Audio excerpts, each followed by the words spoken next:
Olá, meu amigo, seja bem-vindo aqui a mais uma análise aqui do nosso canal. E vamos hoje trazer aqui esse fundo que é um dos mais conhecidos aí, um dos queridinhos, né, dos investidores, que é o HFOF11. É o Red Top, um fundo de fundo, certo? Vamos aqui analisar as últimas informações desse fundo e ver realmente se vale a pena ou não, quais pontos positivos e negativos sobre esse fundo aí.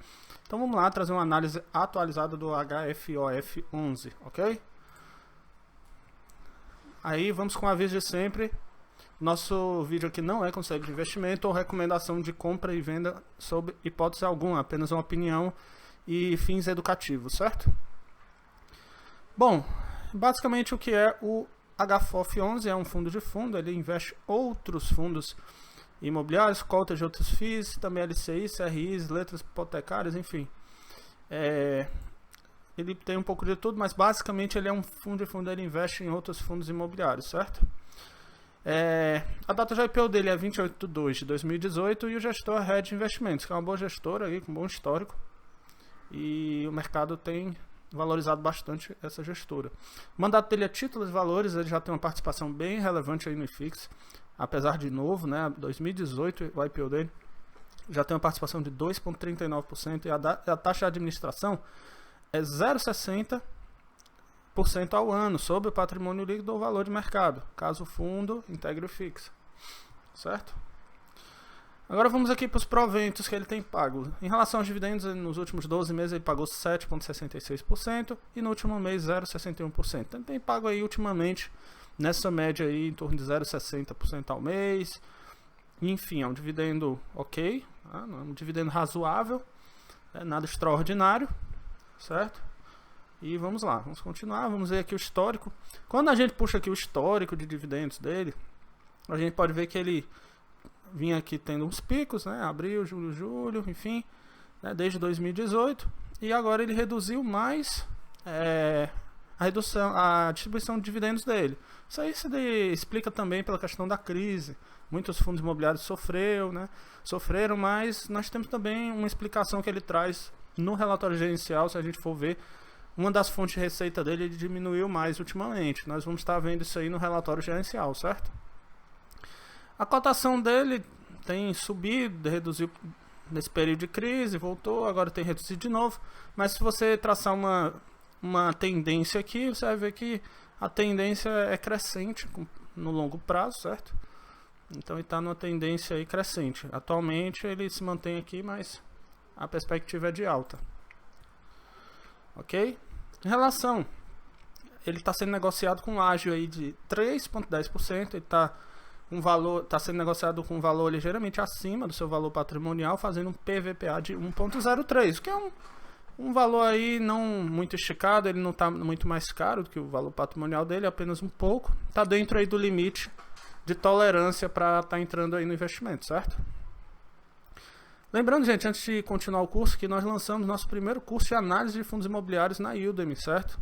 Você pode conferir na descrição do vídeo. Clica lá e vê lá o curso, confere, dá seu feedback para a gente estar melhorando cada vez mais, e tenho certeza que vai ser muito útil para você aprender a montar a sua carteira de fundos imobiliários, certo?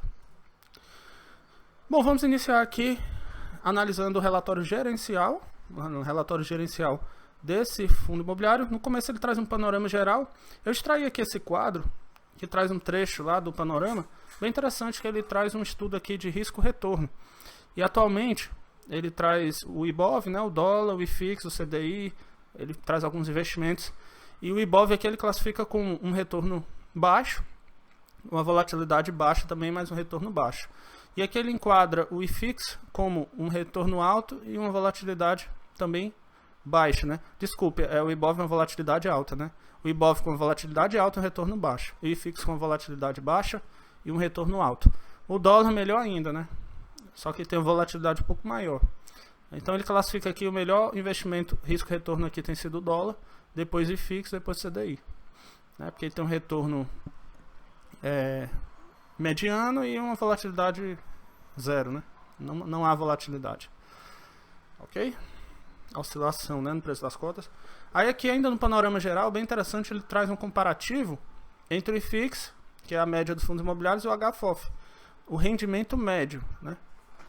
O rendimento médio do HFOF ele tem ficado acima do IFIX, como ele mostra que somente nesse último trimestre de 2021 ficou um pouco abaixo, mas no histórico ele tem ficado acima. E a média do HFOF 73 centavos por cota e o IFIX 0,57, ou seja, em termos de dividendos tem ficado acima da média dos fundos imobiliários, certo? E o retorno total desde o início, né, desde a primeira emissão, foi em torno de 8,9% ao ano, enquanto o IFIX 7,2% ao ano e o CDI apenas 4,7% ao ano, então ficando acima, né, de todos. E se pegar todas as emissões, ele rendeu 11,1% ao ano, também acima dos outros, né, do IFIX e do CDI. Bem interessante esse dado que ele traz. Agora vamos aqui conferir, né, em que ele investe. Ele investe 98% do seu dinheiro, né, do seu patrimônio em fundos imobiliários. Então, ele é essencialmente um fundo de fundos, investe 98% em fundos imobiliários. Aqui está o gráfico que traz a divisão entre o setor desses fundos imobiliários, né? Ele dá mais ênfase no corporativo, 32%, logística industrial, 23%, mobiliários, que são títulos valores, 16%, 13% em shopping, agência 10%, varejo 5%. Então, faça aqui uma reflexão, como você montaria a sua carteira. Esse percentual em cada segmento lhe agrada? Ok? Se lhe agradável, seria uma boa.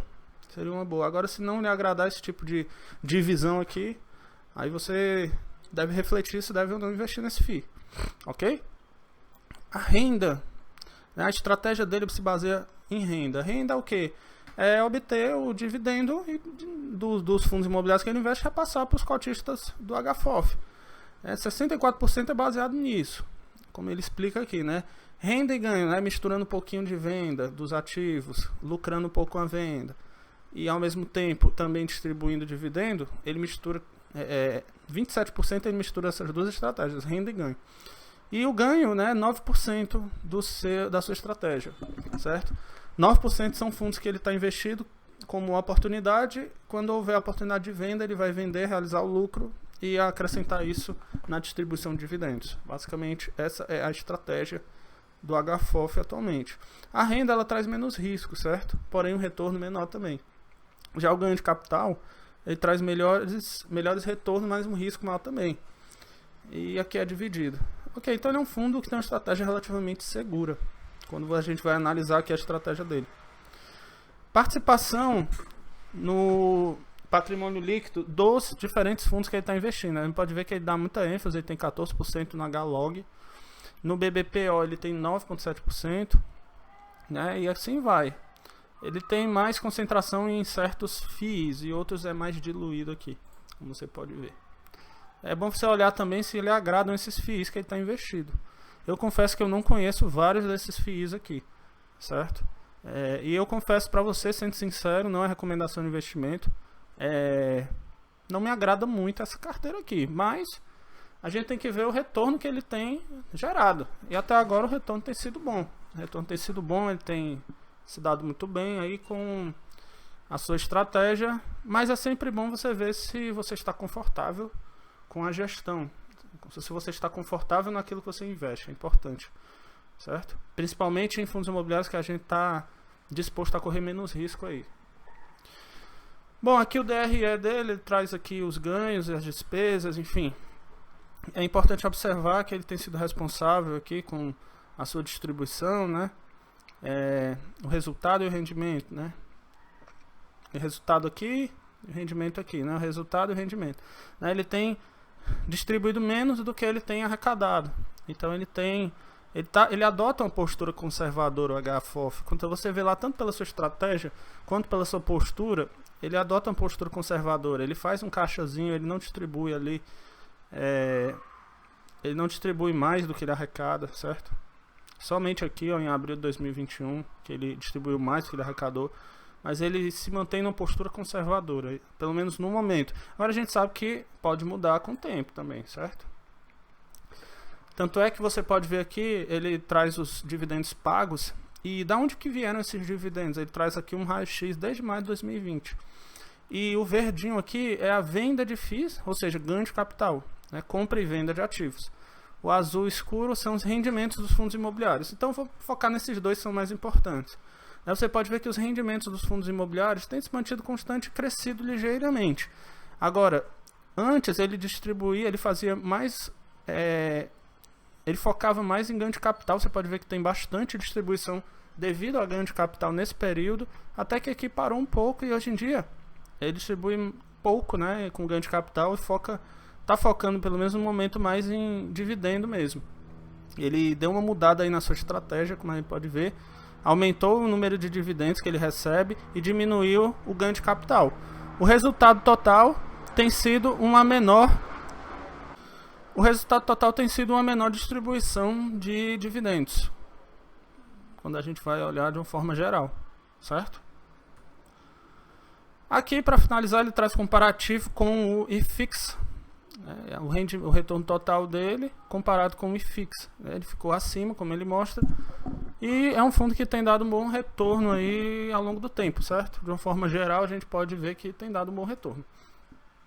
Quais conclusões que nós tiramos em relação a esse fundo? Primeiro, dividendo dele, ok, nada demais, nada espetacular. A gestão dele é boa, é conservadora, é interessante, ele traz um bom relatório gerencial, já está bem consolidado aí no mercado, a gestão é boa, certo? Agora, os dividendos estão decrescentes, como nós vimos lá. Isso eu não gosto muito disso. Dividendos, eu gosto de ver ativos com dividendos crescentes. Enfim, ele tem mudado a estratégia dele, como eu mostrei lá.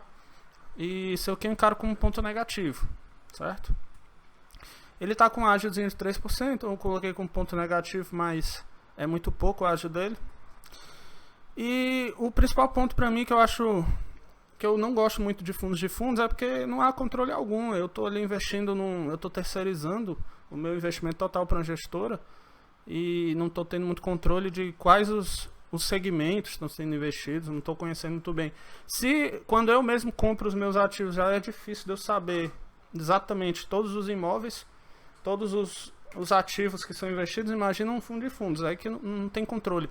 Sem falar que a estratégia muda toda hora, enfim, eu não me sinto muito confortável, eu não estou dizendo que é ruim, eu não tô aqui dizendo que quem faz isso está fazendo errado, quem investe...